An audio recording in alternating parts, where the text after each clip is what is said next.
Maranagaa kabajamtoota hordoftoota keenya kun qophii gumaataa OBN irraa dilbata sa'a kanatti isiniif dhiyaatu keessummaan teenyas weellistuu sirboota qeenxeetiin yeroo gabaabaa keessatti jaalalaa fi dinqisiifannaa guddaa horatteedha. Eelsaa Baganagaan gara stuudiyoo keenyaatti nu dhufte. Ayyee Baganagaan eegdan. Keessummaa gumaataa ta'uudhaan hayyamamtee stuudiyoo keenyatti nu argamuu keetiif maqaa daawwattoota qophii gumaataatiin hedduu ulfaadhu siin jenna. Akkam ture imalli? Imalli bareeda. Sinillee na kabajanii qophii gumaata kana irratti naaf heeruu keessaniif galanni keessan guddaadha. Waan haaraa hawaasaaf gumaachuuf deemta. Kana duras galaa baay'ee dhalee baay'ee uummataaf dabarsitee kennitee jirta. Sagalee keetiin sagalee kiloolee keetiin namoota baay'ee biratti jaalalaaf dinqisiifannaa horattee jirta. Fudhatamummaan hawaasa keessatti argatte sirboota kanaan dura hojjetteen maal fakkaata? Tole kaa'een akkuma jettee sirboota qeenxeen yeroo gabaabaa keessatti hojjechaan ture. Maksimam gara aartii kanas ergan dhufee waggaa 5 lakkoofsiseen jira. Waggaa 5 keessatti sirboota kilippiidhaan 5 oodiyoodhaan immoo 2 hojjedheen jira. Egaa akka carraa ta'ee kennaa rabbis ta'ee natti fakkaata. Hojuma jalqabaa kootiin uummata tokko waliin wal bare isa sirba Tuulamarraan jedhu saniin jechuudha. Hojii jalqabaa keetii Tuulamarraan? Hojii koo jalqabaati. Kanaaf hojii isaan booda jiru san immoo hojjechuudhaaf kaka'umsa kanaaf ta'e immoo fiidbaakii uummata koo irraa argadhe saniin natti fakkaata. Fiidbaakiin jiru sun immoo waan bareeda waan tureef hojii isa booda hojjechuudhaaf yaale jechuudha. Waan jalqabaa baay'ee leellifata namni uumama isaatti iddoo guddaa qabaa fi wanti jalqabaa immoo jaalalaaf waan addaa onnee namaa keessatti horata. Tuulamarraa daandii walloo sirba kee jalqabaati akkuma ammaatuu kaaste. Ilaalcha akkamii qabda sirba keetiif?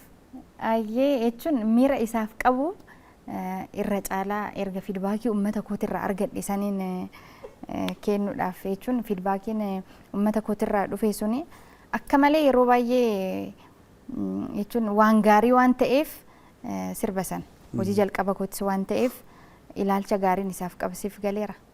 Hojii koo jalqabaas waan ta'eef jechuudha isa Tuulamarraan jedhu kanaaf. Kanaaf ilaalchi uummata kootirraa sirba saniin argadhe gaarii waan ta'eef sirbi sun daandii kee ture jechuudha. Daandii koo ture sirbi. Xurree kee jalqabaati jechuudha. Tuulamarra daandiin walloo ka jedhu kana maal isaatu jaallatame? Viidiyoo isaati moo walaloo isaati moo yeedaloo isaati moo hunduma isaatu jaallatame? Akka waliigalaa hundasaa jechuun sirbi sun ani ergaan isaas cimaa natti fakkaata. Seenaa walloo keessattis ergaa bareeda ta'e qaba natti fakkaata. Akka sirba Tuulamarraan jedhu san gaafettu. Anis akka dabalataa maqaan koo bar Eelsaa qofa osoo hin ta'in Tuulamarraan. Tuulamarraan siin jedhu namoonni baay'ee. Kanaaf sirba paaworii qabu waan ta'eef ergaa guddaas seenaa guddaas qaba natti fakkaata walloo keessatti jechuudha. Tuulamarraan daandii walloo qe'ee kan keerra baasa. Oli ilaalu samiin balloo yaada kan keemna si jalaa balleessi? Maaf na kolchite? Siif kennu laata jedhee. Sagalee qallaa kee kanaani gaafa sirbamu baay'ee akka bareedu shakkiin qabu. Mee Tuulamarraanii sagalee keetiin muuziqaa malee asuma daawwattoota keenya bohaarsi. Tuulamarraanii daandiin walloo qe'ee kan keerra baasa. Oli ilaalu samiin balloo yaada kan kenna kaasa. Yaada kan kenna kaasa. Yaada kan kenna kaasa. Yaada kan kenna kaasa. Yaada kan kenna kaasa. An dhaabisiin hin jennu. Kan baay'ee namatti toltu immoo kan irraa hafte jirti bakki bira. Kan maal jedhu? Keessaa kan gurra nama qabattu jirti. Arjooma jaalalaan ani sumaan baree. Garaan obse ta'uu dideesiin malee kutaa warra walloo baay'ee babbareeda afiiladhu na bitee qabii kottu harreeda karaan fagoo ta'ee karaan fagoo ta'ee sirraan an deebisu onneen koo jaalalaan suma kan leellisu. Tuulamarraanii daandii walloo qe'ee kan keerra baasa. Oli ilaalu samiin balloo yaada kan kenna kaasa. Gara wallootti jechuudha. Amma walloorraa as deebitee tana fakkaata. Yaadaan. kara wallootti ture daandiin kee jalqaba amma immoo achis kallattii kaaba kibba dhiyaa bahan waan imalaattu fakkaataa sana boodas waggaa 6 dura ture Tuulamarraan akkuma jenne kanatti gumaachite sana booda waggaa 5 booddee immoo gaagura koo kan jedhu viidiyoo bareedaa safuuf duudhaa Oromoo aadaa Oromoo haala Oromoon ganama itti jirutti akka deebi'an kan gorsu tarii qabiyyee isaa yoo irraa makseera ta'e saatiin asirreessita gaagura koo maali waggaa 5 booddeedha kanatti deebitee gumaachite innis naannoo miiliyoona 1.4 kan ta'an namoota kanaan daawwatameera yuutuubii irratti. Sirriidha. Akkuma jettee inni immoo sirba koo lammaffaadha. Sirba koo duraas isa lammaffaas Kadiriyyaansiin hojjetee walaloo fedaloo isaa jechuudha. Lachanuu. Lamaanuu. Akkuma jettee ergaan isaa baay'ee bareedaadha. Walaloon isaa jechuudha. Walaloo cimaadha. Akkuma jettee Oromoon isa seenaa darbe keessatti jireenya isa durii keessatti haala jiruu fi haala ammaa jiru kana gaafa laaltu xiqqoo ulfaataadha. Kanaaf seera uumama Oromoo isa duraanii san sa'aatii kanatti mee akkam jira waan jedhu san si galeera. Duudhaan ganamaa ammaa akkam jira kan jedhu. Dhaloonni ammaa kun immoo mee akkamitti deemsisaa jira yaada jedhu saniif ergaa bareedaa sin jechuuf walaloon isaa jechuudha. Walaloon isaa kana qaba jechuudha. Gaagura koo gaafa jedhu fakkeenyaaf amma gaagurri mana kanniisaati miti? Mana kanniisaati bakka oomisha isaaniitis. Kanaaf akkami gaagura san keessatti kannisni immoo waliin gurmaa'ee tokkoomee jiraata. Ergaa sanis dabarsuuf natti fakkaata dhiifama karra caalaa immoo walaloo san kan barreesse Kadirri waan ta'eef jechuun tokkummaa Oromoo agarsiisuuf. Gara caatti akka dhufanis achi keessa viidiyoo sana keessatti amma ilaaleera gara caatti manguddootatti gara galma mariitti akka dhufan kan gorsudha achi keessatti immoo viidiyoo keessatti immoo fayyadamtee caa odaa jalatti akka dhufan kan jedhudha. Kanaaf mata dureessa isa gaagura koo jennee fudhannee san tokkummaa kanniisa sanis tokkummaa Oromoodhaaf. Kanaaf gaagurri caayaa Oromooti odaadha. Kannisni Oromoodha. Tokkummaa isaanii immoo caayaa isaanii jalatti haa fidatanidha. Ergaa baay'ee namatti tolu qaba. Akkam daawwatameera hanga eegde. Bareeda. Baay'ee bareeda. Galanni keetuma kan jedhus wallee ayyaanaa qabdaa. Sana booda immoo rukuttaa muuziqaa afaan Oromootiin weellifamu keessatti hedduu kan hin baramne gosa rukuttaa Ambaasal jedhamuun immoo wallee jaalalaa hojjattee jirta. Yaadni isaa eessaasii dhufe an Ambaasal afaan Oromootiin guddoo hin dhageenye kana dura yoo dhageessee jiraatte hin beeku. Anaaf immoo rukuttaan akkasii hin baratamne yoo jiraates tarii Ambaasal kan keen arge waan ta'eef wallee jaalalaati yaadni isaa akkamitti si dhufe rukuttaa kanaan hin weellifamnes kana dura. Baay'ee aartiin waan daangaa qabu natti fakkaatu. Yeroo baay'ee rukuttaan kun Oromiyaa keessatti hin hojjetamu yaadni jiru akkuma jiru ta'eet garuu rukuttaan Ambaasala kun baatiin kun hin baratamne nu biratti. Fakkeenyaaf amma rukuttaan baatiin kun baateerraa bahee waan akkasii seenaasaa gadi fageenyaan hin beeku dhiifama. Kanaaf mee waan garaagaraa yaaluun bareeda. Anis waan akkasiin yaaluudhaaf yaada waan ta'eef maaf waan akkasiin hojjedhu deetanan yaada Kadirritti dhiyeessee jechuudha. Kan afaan Oromoo rukuttaa isaa danda'e qaba. Yeroo baay'ee warreen afaan biraatiin sirbanii rukuttaa Ambaasal baatii maal kana kan fayyadamanii yaadni isaa kan Kadir Yaasin jechuudha. Kanas Kadir Yaasintu keessa jira. Walaloo isaatu barreesse yeedalootu anumatu yaale. Yeedaloon keetii jechuudha. Tuulamarraa walaloos yeedaloos immoo isatu siif gumaache. Kadir Yaasinis qooda guddaa qaba jechuudha walleewwan kee keessa. Baay'ee namatti tola. Gara isa ammaatti haa dhufnu. Sababa keessummaa gumaataa ta'uu keetti kana gumaachitee jirta uummata keetiif walleen kunis gudiin ta'ee jedha. Maaltu gudii si godhe? Meeqa sirba Jimmas hin jedheera. Kan Jimma jettee gudiin ta'een kun? Gudiin ta'een jedhe ka. Jimmatti gudii taate moo? Natti fakkaata. Guutuu isaa immoo gaafa dhageenyu kaa qabiyyeen isaa maal akka ta'e isaarraa hubachuu dandeenya sirbicharraa jechuudha. Yoom gadi lakkifama sirbi kun? Eebbifteetta yeroo dhiyoo eebbiftee quban qaba? Qophii addaa wayii qopheesseen ture. Qophii bareeda ture. Gudiin ta'e koottaa jettee uummataan. Gudiin ta'e. Yeroo waamtus koottaa mee gudiin ta'e gudii koonaa laala waan jette fakkaata. Akkam hirmaannaan si cinaa dhaabbatanii gudii kee arganii. Baay'izaween namoonni qophii kiyya irratti hirmaatan gama kanaan galateeffachuun barbaada.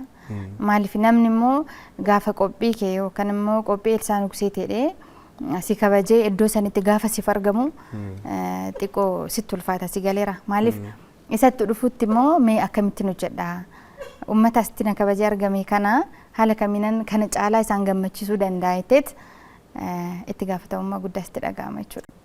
Ergaan gudii ta'ee guddaan maali? Ergaan isaa sana keessatti qabiyyeen isaa maal himaa gudiin ta'e kun? Jaalaluma. Kan jaalalaati? Jaalala. Eessa jaalatti? Jimma? Jimma. Ergaan isaa akkasuma.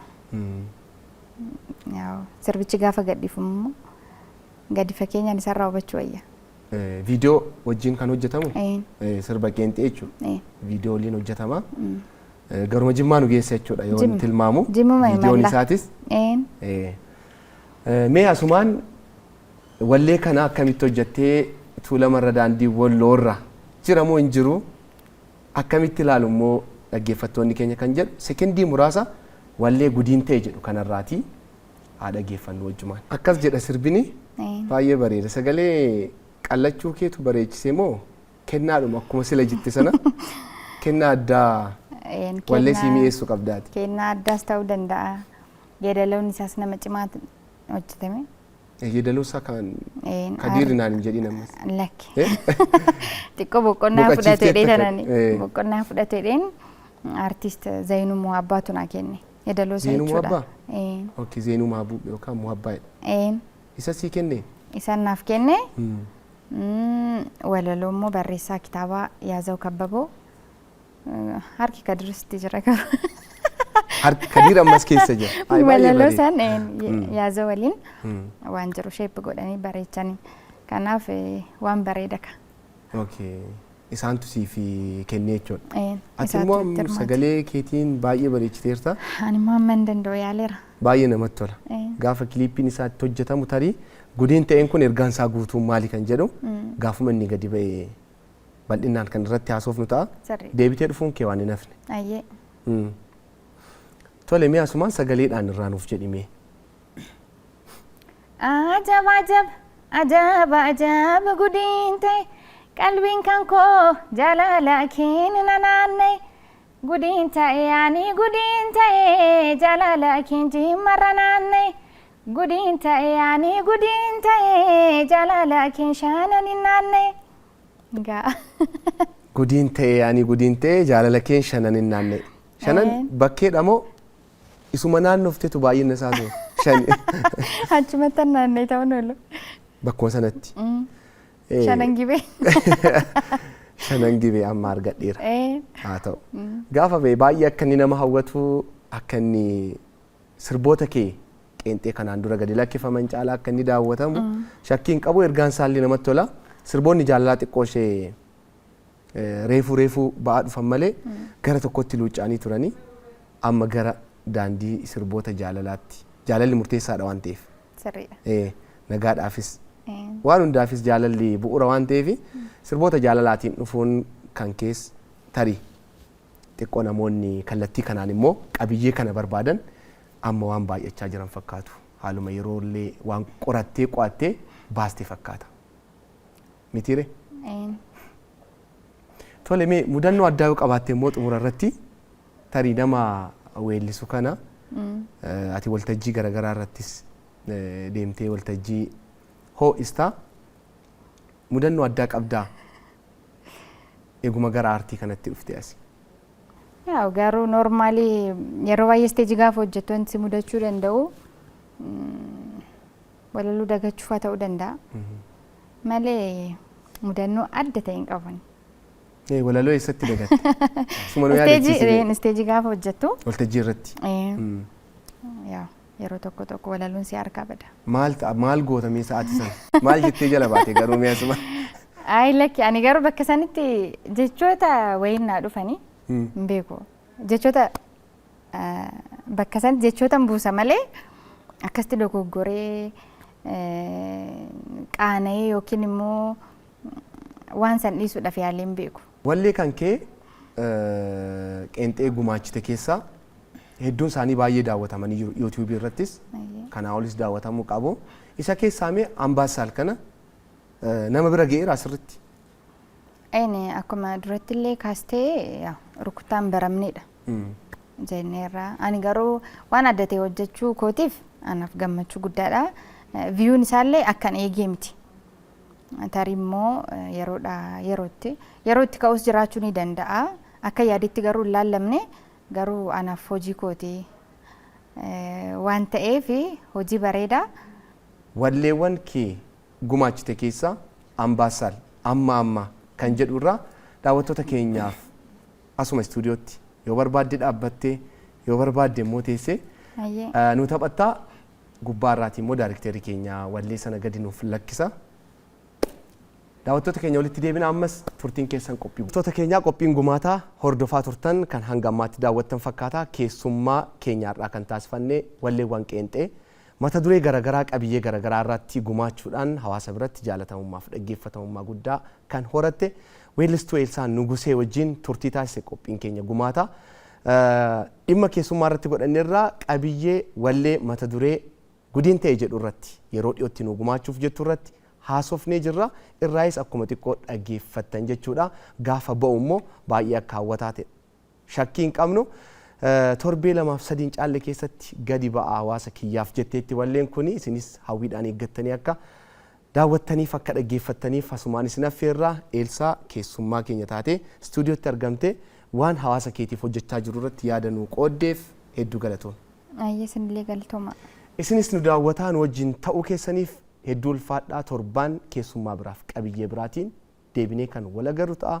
Qophiileen mijuu dilbataa itti fufuu hangasittuu torbaan nagaa isiniif haa ta'u.